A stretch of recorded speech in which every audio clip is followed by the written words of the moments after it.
走。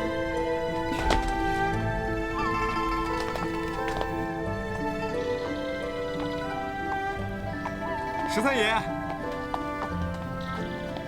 十三爷，快请进。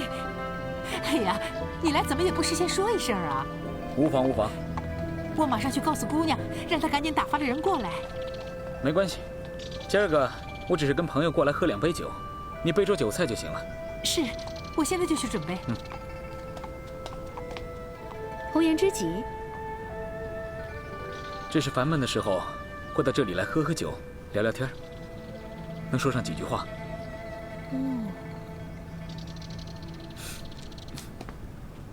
别熬了，走吧。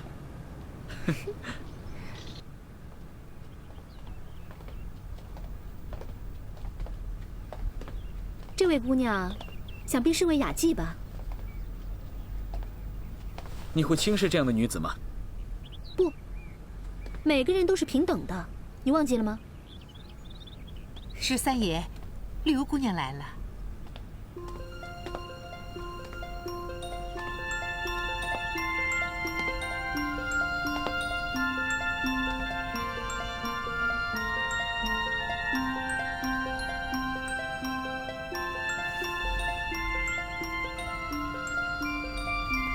绿芜，这就是我常跟你提起的拼命13妹。绿芜久仰姑娘大名，不敢当，不敢当。我说我们3个是不是应该喝几杯啊？啊？好啊。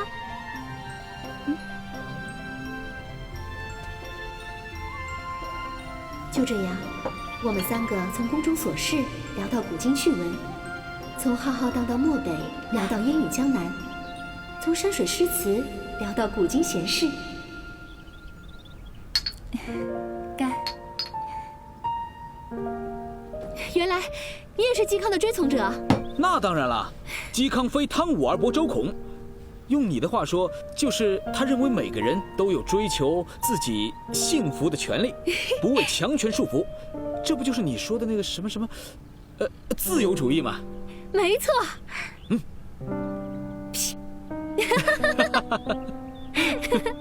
你们2个，一个是皇室子弟，一个是深闺淑女，却都不在乎自己的荣华富贵，敢于提出质疑，委实令人佩服。绿芜，你不也跟我们一样吗？跟我们一样的身不由己，也跟我们一样的向往自由自在、无拘无束的日子。说的正是。好，没想到我竟然在这儿遇到2个知己。来，为我们3个拥有现代人思想的古代人干杯！干杯！来，干杯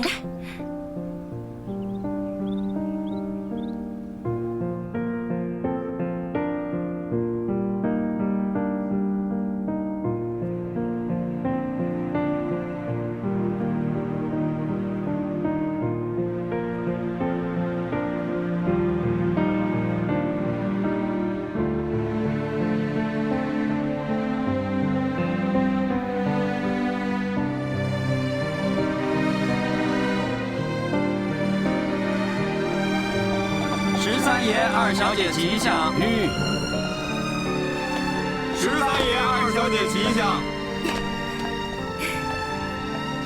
哎，你先回去吧，我自己进去就行了。放心，我虽然回来晚了，可他们不会为难我的。我还是跟8哥说一声吧，